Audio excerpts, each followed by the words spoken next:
자, 이번에는 그 회전 증발기, 즉, 그 로터리 이베퍼레이터. 이거 이제 실험실에서들 많이 쓰죠. 특히, 어, 분석 실험실에서 많이 쓰이지만은 유기 합성 실험실이나 이런 데서도 굉장히 많이 사용되는 장비인데, 이 로터리 이베퍼레이터는 언제 사용이 되냐면은 추출 용매를 이제 많이 사용했을 때, 그런데 이제 이 추출 용매를 이제 날려보낼 때 신속하게 그리고 효율적으로 이렇게 날려보낼 때 이제 사용하는데, 이제 이 분석에서는 그걸 이제 완전히 제거할 수도 있고, 그다음에 이제 그것을 어느 정도 일부분만 제거할 수도 있고 그러는데, 이제 이때 많이 사용되는 장비죠. 그래서 이 이제 용매, 지금 이제 시료가 여기에 이렇게 채워져 있죠. 시료 플라스크에 이렇게 채워져 있는데, 이것을 이제 빨리 날려보내야 돼요. 뭐 어떨 때는 뭐 몇백 밀리리터도 날려보내고, 이제 이 바닥에는 뭐가 남냐면은 용질만 남게 되는 거죠. 용질만 남아있게 만드는 건데, 이 용매를 빨리 날려보내는 방법이 이제 어떤, 이제 이제 휘발 속도를 이제 증가시키기 위해서 뭘 하냐면은, 어, 이게 이렇게 쭉 이렇게 연결이 돼 있어가지고, 이렇게 진공 펌프나 아스피레이터에다가 연결을 해줘요. 근데 이제 뭐 보통 실험실에서는 즉 아스피레이터는 어떻게 돼 있냐면은 수도가 이렇게 있으면 수도 꼭지에다가 이제 이것을 연결을 해요. 연결을 하는데, 여기가 이제 이렇게 있고 이렇게 돼 있죠. 수돗물을 저 위에서 이렇게 틀어줘요. 그러면은 수도 이 물이 이렇게 지나가게 되겠죠. 그러면서 이게 이쪽에 있는 공기들을 이렇게 빨아들이는 거죠. 빨아들이는데, 이게 어디에 연결이 되어 있냐면은 이렇게 연결이 되어 있죠. 이게 이제 아스피레이터 장치인데, 이 아스피레이터 장치를 하면은 굉장히 어떨 때는 위험할 때도 있어요. 이게 이제 수돗물이 수압이 일정하지를 않고, 그다음에 물 소모량이 굉장히 많잖아요. 그래서 이제 베큐um 펌프를 여기다가 이용을 해가지고 펌프에다가 이렇게 연결을 해서 해주는 방법도 있고, 이렇게 이제 진공을 만들어주게 되면은, 이게 이제 이런 내가 추출에 사용했던 용매, 이런 것들이, 이것의 그 용매에 끓는 점이 굉장히 낮아져요. 압력이 낮아지니까. 그러니까 대기 압력보다도. 그래서 이제 그걸 이용을 해가지고 끓는 점이 낮아지고, 그래서 이게 휴발이 잘 되는 거죠.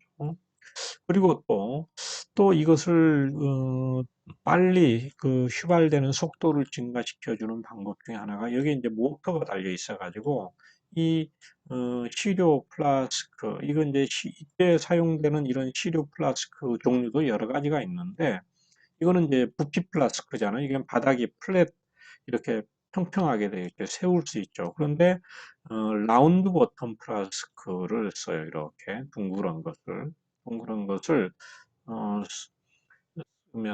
쓰고서 이 모터를 돌려줘요. 모터를 돌려주게 되면은 얘가 그 어, 이제 용매의 표면적이 증가가 되죠. 이 안에 있는 용매의 표면적이 증가가 되면은 그만큼 그 휘발되는 속도가 빨라지게 되죠.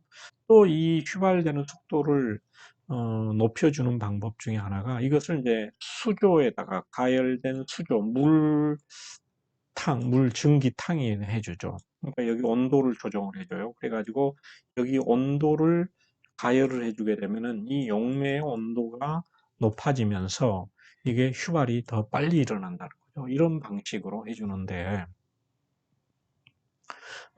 그러면은 이 용매는 어디로 가느냐? 이 용매가 휴발이 돼가지고 이 위로 이렇게 올라가죠. 그러면서 여기에 응축기가 있어요. 응축기에서는 냉각수를 여기다가 수도 꼭지에다가 연결을 해줘. 수도 꼭지.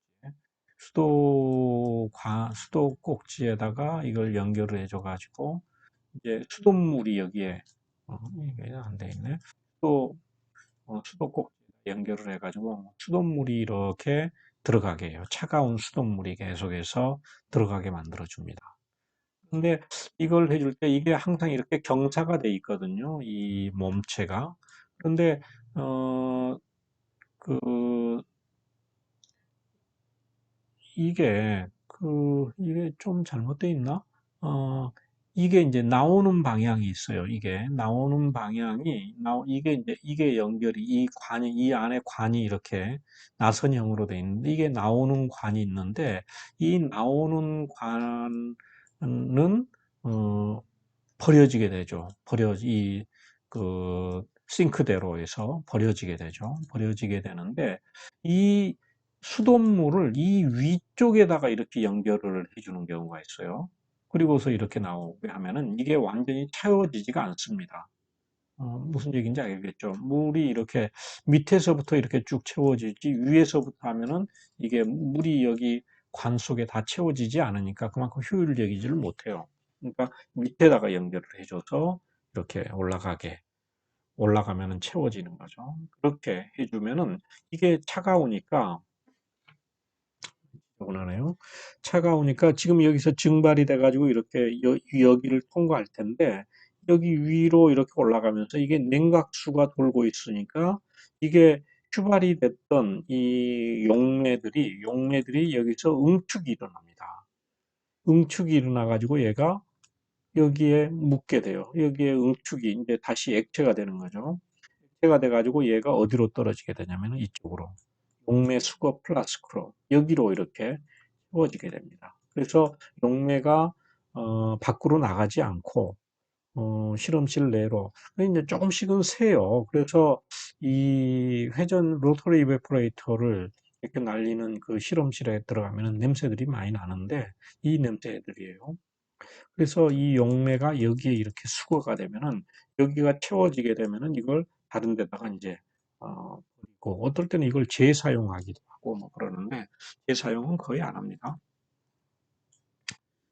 그렇게 이제 이런 애니까 그렇게 되고 그리고 이 회전 증발기를 사용할 때는 아까 이제 이런 진공 펌프도 사용한다고 그랬잖아요. 이게 이제 진공 펌프가 여기 펌프가 이렇게 연결이 돼 있어가지고 진공 펌프로 뽑아주게 되는데 이게 잘못하면은 얘가 범핑이 일어나요. 이가 휴발이 돼서 기체 상태로 위로 올라가서 응축이 돼서 이렇게 밑으로 떨어져야 되는데 얘가 그냥 액체 상태가 바로 이렇게 해서 이렇게 넘어가 버릴 수가 있어요. 여기서 응축이 안 일어나고 그러니까 그 백큐움이 여기서 응축이 제대로 안 일어난 상태로 그 이제 액체나 그다음에 여기에 증기가 바로 이렇게 들어가 버린다고요. 그러면은 이 안에 있는 모터인데 모터가 손상이 되죠. 그러니까 중간에 여기에 이런 트랩 같은 것들을 달아 놓습니다. 그리고 또 이걸 이제 이것을 돌려준다고 그랬잖아요. 이 라운드 버튼 플라스크, 이 치료 플라스크를 돌려주는데 이거 돌려주고 그다음에 이 진공을 너무 급하게 이것을 뽑아주게 되면은 얘가 범핑이 일어나요. 그래서 여기에 진공 이 펌핑 속도가 이게 응축되는 속도를 못 따라주는 경우가 있어요. 그래서 여기에서 조절하는 그 진공 상태를 조금 덜 해주고 그런 이제 진공 상태를 조절할 수 있는 진공 조절 밸브를 사용해 주면은 좋습니다. 아스피레이터를 사용할 때도 마찬가지고 그리고 이제 여기에 이런 구멍이 있어가지고 이 잠금 꼭지 처음에는 이걸 열은 상태에서 이걸 돌려줘요. 그러면서 서서히 이것을 닫아줍니다. 그러면 여기가 완전히 진공이 되겠죠. 이런 것이 이게 이제 회전 증발기고요. 이 이제 회전 증발기의 로터리 베퍼레이터에서는 이 용매가 굉장히 많은 경우인데, 어, 그런데 이제 그리고 이제 시료의 양도 굉장히 많아요. 그래서 이런 라운드 버튼 플라스크에 몇백 밀리리터가 이렇게 있는 경우가 있고 그러는데, 분석화학에서는 이렇게 시료의 양이 많지 않은 경우가 많아요. 즉, 굉장히 몇 밀리리터예요. 그냥 수 밀리리터로 해서 굉장히 작은 양이 이렇게 있을 때는 이것을 여기 로터리 이베포레이터에 돌리기에는 굉장히 무리가 가요. 그럴 때는 어떻게 해주냐면은 이런 질소 증발기라고 하는 것을 사용을 합니다. 질소 증발기는 뭐냐면은 어, 어, 이걸 이제 질소 뭐 농축기라고도 얘기를 하는데, 어, 이런 관에다가 이게 이제 여러 개의 관들이 있는데, 여기에 이제 전부 다 잘 안 보이는데 이렇게 시험관들이 이렇게 있어요. 그리고 여기에 이런 그 바늘들이 있어가지고 이런 전체로 여기에 이제 그 질소가 깨끗한 질소예요. 질소 기체를 이렇게 보내줘요. 질소 기체를 보내줘서 이렇게 각각 이렇게 다 나눠지게 만들어줘요. 그리고 또 이것에 들어가는 양도 여기서 수동으로 조정을 좀 해줍니다.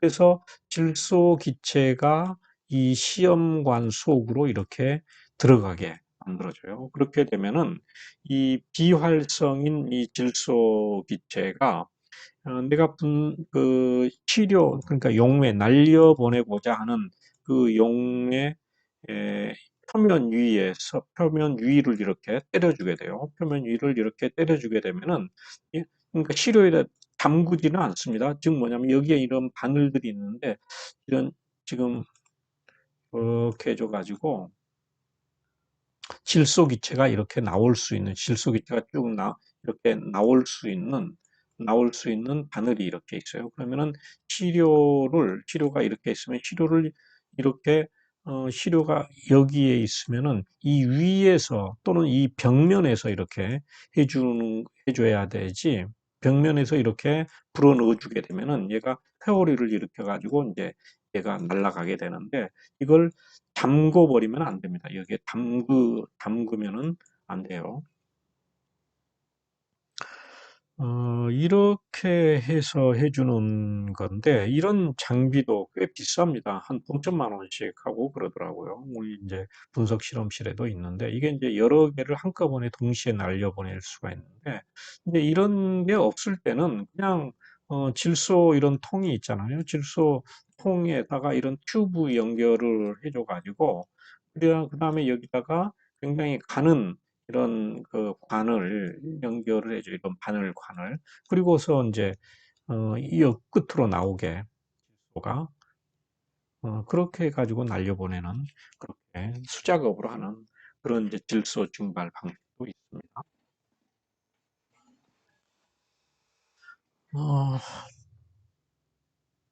네, 다음에는 원심 분리기인데요. 이제 이 원심 분리기는 이제 서로 섞이지 않은 액체나 액체 두 개의 상으로 되어 있는 경우죠. 두 개 또는 세 개의 상으로. 그리고 어떤 이런 시험관이 이렇게 있다. 그러면 여기에 물이 있고 그리고 에테르가 있으면은 이것들이 무게차에 의해 가지고 이렇게 층이 완전히 갈라지게 되는 거죠. 이런 액체 또는 액체 고체 혼합 시료를 그 원심력을 가해 가지고 성분을 이제 분리하는 방법인데, 이때는 이제 어, 섞이지 않고 밀도가 다른 그러한 두개 성분들이어야 되겠죠. 또는 이제 이게 현타액 상태로 있는 그 용액에서 그 액체로부터 고체를 분리하는데도 또한 사용되는 것이 이 원심 분리기인데, 뭐 실험실에서 뭐 가장 일반적으로 데스크에 이렇게 테이블에 올려놓는 그런 이런 형태죠.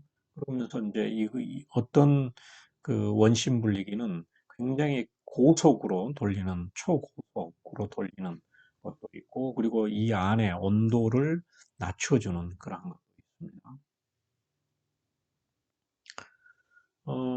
그리고 이제 뭐 생화학이나 이런 실험 쪽에서는 뭐 세포가 없는 혈청이나 혈장을 분리하는 데도 이런 거 사용이 됩니다.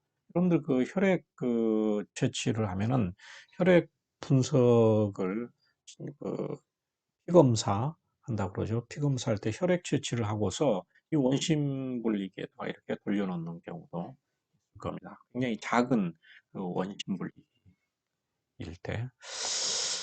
그리고 또 이제 시료를 넣을 때는 항상 이게 이제 이것의 용기도 이게 이제 이 안에 들어가 있는 거죠. 이게 이 통이 이 안에 이렇게 있는 건데 이 지금 이렇게 이거 지지대 이런 것을 뭐라고 하냐면 어댑터라고 얘기를 하고 이 안에 있는 이 이제 통을 버켓이라고 하고 그다음에 이 안에 이제 우리가 튜브를 이렇게 집어넣어요.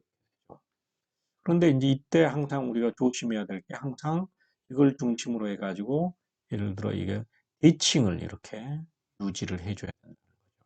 대칭을 유지해줘야지 이게 원심 분리할 때 얘가 어긋나지 않고 제대로 돌아가지. 대칭, 무게 대칭을 얘기하는 거예요. 대칭으로 여기 놨다 그러면 여기에 이렇게 놓고 똑같은 무게로. 그리고 만약에, 어, 홀수로 있다 그러면은 짝수로 만들어야 돼요. 그러니까 그게 가짜, 일반 그냥 물을 담은 그러한 시료를 하나를 여기다가 대칭으로 이렇게, 음, 놓으면 됩니다. 그리고 이제 또 실질적으로 이게 이제 대칭이 안 돼 있으면은 얘네들이 무게 감지를 해가지고 작동이 안 돼요. 작동이 안 되는 요즘 이런 좋은 기계들은 전부 그렇게 되어 있습니다. 그리고 이제 이것의 그 원심 분리 속도는 보통 우리가 이제 RPM으로 뭐 3000 RPM 뭐 이렇게 뭐 얘기를 하고 그러는데 이 RPM이라고 하는 것은 Revolution per minute 그러니까 한 1분당 몇 번 얘가 돌아가느냐 하는 건데 그런데 이제 이거 논문들을 내다보면은 우리 이제 실험실에서도 뭐 이것을 몇 RPM으로 돌려가지고 몇 분 동안 원심 분리를 시켰다, 층 분리를 시켰다. 그렇게 하면은 그거는 이 RPM, Revolution per minute, 이거는 SI 유닛이 아니니까 이것을 G로 이렇게 표현을 하라고 그래요. 상대 원심력, 으로 표현을 하라고 그러는데 그러니까 곱하기 G로 이렇게 G로 표현을 하는데 이 G는 어떻게 되느냐 1.118 곱하기 10의 마이너스 5승에다가 이 R 이 로터의 반경입니다. 여기서부터 이것의 반경이 몇 센치고 그리고 원심 분리 속도를 곱해주면은 G로 이렇게 표현을 할 수가 있어요. 그래서 이제 여러분들이 나중에 논문 같은 것을 쓸 때는 어, 이렇게 여러분 해야 되고, 그리고 이제 표현을 할 때 원심 분리 속도가 RPM으로 나타낼 때도 있고, 어떨 때는 G로 이렇게 표현을 해줄 수가 있는데, 이건 보통 할 때는 G보다는 곱하기 G로 이렇게 표현을 해줘요. 자, 이렇게 해서 원심 분리기에 대해서 알아봤고요. 그 다음에는 교반기에 대해서 알아보도록 하죠. 교반기는 이제 쉐이커라고 하는 건데, 이 교반기는 보통 이제 이 우리가 액체 추출법에서 추출 용매하고 시료 간의 그 접촉 표면적을 넓혀주기 위해서 사용되는 장비예요. 그러니까 즉 뭐냐면은 내가 분석하고자 하는 물질이 이제 이런 시험관에 담겨져 있다. 그리고 여기에 커피가 있어요. 커피에 있는 카페인을 추출하려고 한다. 여기에 에테르를 집어넣어줬어요. 그러면은 이게 층이 분리가 이렇게 돼 있어서 그대로 놔두면은 이쪽 표면에 있는 것들만 이 위로 추출이 이루어지겠죠. 그러면서 이 밑에 있는 것들은 서서히 올라와요. 그러니까 시간이 확산이 이루어져서 이제 그렇게 될 텐데 굉장히 오래 걸리겠죠. 그러니까 이걸 어떻게 하냐면 뚜껑을 닫고서 얘를 흔들어 준다는 거죠. 그러면은 이 추출 용매하고 시료하고 얘가 접촉이 많아지겠죠.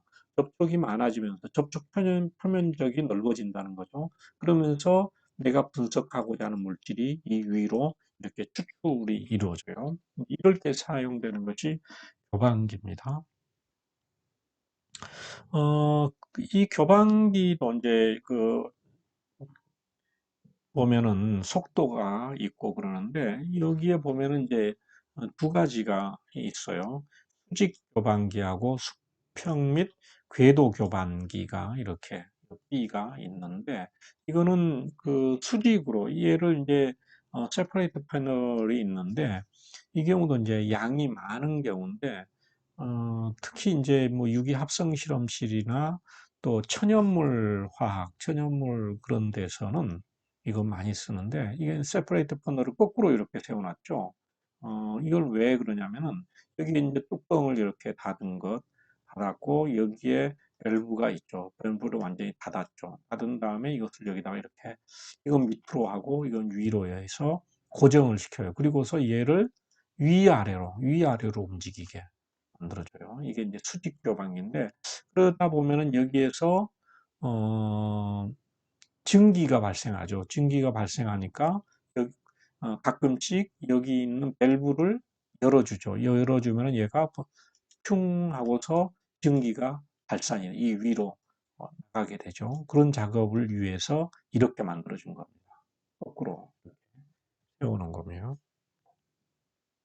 그리고 여기에는 이제 이건 이제 수평으로, 얘네들이 수평으로 이렇게 움직인다든지, 이렇게 움직인다든지 하는 이 교반기고, 또 이거는 또 경우에 따라서는 이렇게 궤도로 이렇게 움직이는 이제 궤도 할 수 있는데, 이걸 이제 이런 삼각 플라스크라든지 이런 시험관을 여기다 이렇게 고정을 시켜 놓습니다.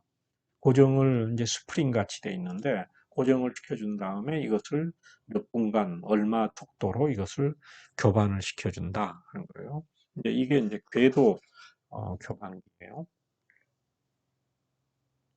자, 그리고 이제 이 볼텍스 믹서기가 있는데, 이 볼텍스가 있는데, 이거는 뭐냐면은요, 이것도 드르륵 이게 이제 흔들리는 겁니다. 이거 흔들리는 건데, 이거는 보통 이런, 조그만 시험관이 있으면은,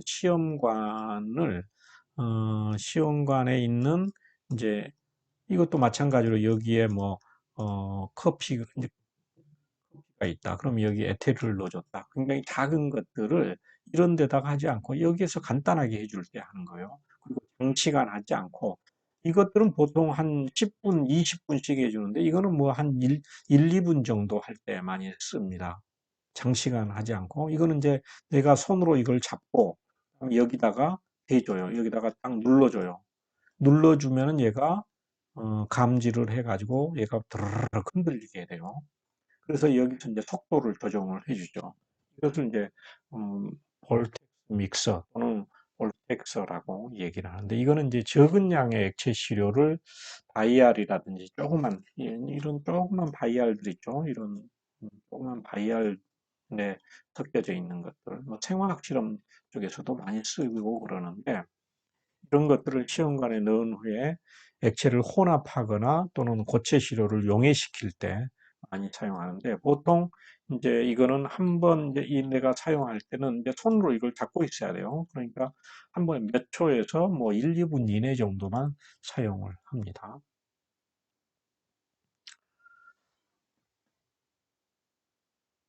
그 시료나 시약을 건조할 때 어떻게 해야 되느냐 하는 거예요. 이제 추출이 이제 완료된 시료나 어떤 시약 같은 거 이런 것들은 공기 중에 있는 이 수분으로부터 막아줘야 될 필요가 있어요. 막아줘야 될 어, 필요가 있고 또 뭐 먼지 같은 것으로부터 막아주기 위한 건데 이제 하여튼 제일 중요한 것은 수분을 막아줘야 돼요. 그러니까 어떤 이제 그 GC 같은 데서 유도체와 반응을 시키고 그러는데 트리메틸실릴 유도체화를 시킨다. 근데 그런 유도체화 반응을 시켜놓으면 공기 중에 수분들을 흡수해가지고 이게 깨져버려요. 그래서 이제 그런 것들. 그리고 또 어떤 시약들을 보관하고, 시료들을 보관하고 이럴 때 이런 건조 용기가 사용되는데 이걸 우리는 보통 이제 데시케이터라고 얘기를 하죠. 근데 이 데시케이터를 바로 사용하는 것이 아니고 거기에 이제 건조제를 드라이어 딕을 사용을 하는데 이 건조제를 것들, 그건 좀 이따 얘기하고, 이 이제 데시케이터는 크게 이제 두 종류가 있는데, 하나는 일반 건조 용기하고 또 하나는, 어, 진공 건조 용기가 있어요. 이 일반 건조 용기는 그냥 공기 중에 노출돼 있다가, 제가 이제, 보통은 이제 이 건조제를 집어넣어주는, 건조제 중에서 많이 사용되는 것이 이 오산화인, 이건 P2O5죠. 그리고 실리카 겔, 실험실에서 가장 많이 쓰죠. 이 유기 합성 실험실에서도 실리카 젤을 쓰는데, 그걸 바로 이제 쓰는 것이 아니고 이 밑에다가 이런 이제 시계 접시나 이런 데다가 여기다가 건조제를 이렇게 넓게 펴서, 그러니까 이런 접시가, 시계 접시가 있다 그러면은 여기 실리카 젤이나 이런 것을, 오선아인을 이렇게 넓게 피죠. 넓게 펴가지고 여기다가 집어넣어 주죠. 그런 다음에 이거는 이제 뚜껑을, 여기 있는 것은 이거는 받침대예요. 받침대를 이거 덜어내고 나서 이제 이걸 넣죠. 그리고 나서 이 받침대를 여기다 다시 놓고, 여기 구멍이 이렇게 뚫려져 있어요. 내가 이제 시료나 이런 것들을, 치약 같은 것을 여기다가 위에다가 놓죠. 놓고 나서 그다음에 이 뚜껑을 잘 딱 닫아 놓죠. 그러면은 이제 여기에 있는 이 건조제들이 수분을 흡수를 하게 돼요. 그러면은 이 내부에 있는 수분들이 여기에 다 달라붙게 되는 거죠. 그러면은 이 내가 보호하고자 하는, 수분으로부터 보호하고자 하는 시료나 시약 같은 것이 이제 보호가 되는 거죠. 얘네들이 먼저 이 안에 있는 수분들을 다 캡처를 해와 버리니까. 그렇게 해주는 게 있고, 또 하나는 진공 건조 용기가 있어요. 자, 즉, 이 앞에 일반 건조 용기는 여기 공기 중에 있는 수분들을 전부 다 빨아들여야 돼요. 그래서 시간도 오래 걸리고 좀 비효과적이에요. 그래서 이렇게 진공 건조 용기가 있는데, 이것도 이제 거의 비슷한데, 여기 바닥에다가 이런 그 이제 건조제를 이렇게 놓고요. 그리고 이제 치료를 여기다가 올려놓습니다. 이 손바리에다가 올려놓고 나서 여기에다가 백큐um 펌프를 연결을 해줘요. 백큐um 펌프를 연결을 해주면은 이 안에 있던 공기들이 빠져나가겠죠. 공기는 그 안에 이제 수분들이 많이 포함이 돼 있죠. 수분들이 빠져나가게 돼요. 빠져나가게 되면은 그때 이것을 방향을 이렇게 돌려요. 돌리게 되면은 이 내부하고 막아지게 되겠죠. 그런 다음에 이것을 연결되어 있던 것을 빼줘요. 그러면은 이 안이 진공이 유지가 되죠. 진공이 유지된 상태에서 이 건조제가 역할을 하는 거예요. 그러면은 수분도 훨씬 쉽게 이 안에 있는 것들이 제거가 되겠죠. 그렇게 해서 이제 이 진공 건조 용기를 쓰는데, 한 가지 알아둬야 할 것이 뭐냐면 이런 거예요. 여기에 이렇게 이 뚜껑이 있고, 그 다음에 이게 이제 본체가 이렇게 있고, 여기도 뚜껑이 있고 본체가 있는데, 이 부분들이 전부 이 안에 지금 이제 이렇게 본체가 있으면은 본체가 이렇게 돼 있어요. 이렇게 돼 있고, 그 다음에 이 뚜껑도 똑같은 크기겠죠. 똑같은 크기로 이렇게 돼 있어요. 그러면은 이 표면에다가 살짝 그리스를 발라줍니다. 그리스를 살짝 발라주고서 손가락으로 이렇게 발라주고 나서 이것을 문질러줘요. 딱 문질러 주고 나서, 그런 다음에 이 뚜껑을 여기다가 딱 맞춰서 놔둬요. 맞춰서 놔두면은 이게, 맞춰서 놓고서 그다음에 이것을 한번 쭉 돌려줘요. 이 뚜껑을 한번 빙 돌려주게 되면은 얘가 고르게 이제 그리스가 접촉이 되죠. 그러면은 이 본체하고 이 뚜껑하고 완전히 밀폐가 되는 겁니다. 그래서 중간에 이런 공기들이 여기로 새지가 않게 되죠. 이것도 마찬가지예요. 이게 이제 그리스인데, 근데 이걸 뚜껑을 열 때 이 위로 한꺼번에 이렇게 이 위로 잡아당기면은 절대 안 열립니다. 이제 나중에 이걸 꺼내려고 할 때 절대 안 열리니까 이걸 어떻게 하느냐, 이것을 옆으로 이렇게 밀어줘야 돼요. 본체는 고정시키고 이것을 살짝 이 진공을 뽑은 다음에, 진공이 뽑히는데 이것을 대기 중으로 이제 그 공기가 이렇게 들어가게 한 다음에, 그런 다음에 이것을 쭉 밀어줘요. 손으로 이렇게 손바닥으로 밀어주면은 쉽게 그 뚜껑을 열 수가 있습니다. 이것도 마찬가지예요. 자, 그렇게 되고, 그리고 이제 이 건조제의 성능을 보면은 이게 이제 건조제로 사용되는 것이 여러 가지가 있잖아요. 가장 많이 사용되는 것이 이거 오산화인하고 이제 실리카 젤인데, 이것들이 이제 가격적인 측면이나 여러 가지를 고려해야 되는데, 대기 중에 남아있는 수분의 함량, 그러니까 대기 1리터 부피에 물이 몇 마이크로그램이 들어가 있느냐. 가능하면 이것이 작으면 좋겠죠. 근데 오사나이는 3.6 마이크로그램인데 얘는 70 마이크로그램이에요. 그러니까 아주 실리카 젤이 건조제의 성능으로서 좋지는 않죠. 그렇지만 얘가 굉장히 가격이 저렴하고 그러니까 이걸 많이 써요. 그리고 그 실리카 젤 중에서 많이 사용되는 것이 파란색으로 되어 있는 거, 이렇게 동그란 거, 좀 입자가 큰 거가 있죠. 그걸 사용하죠.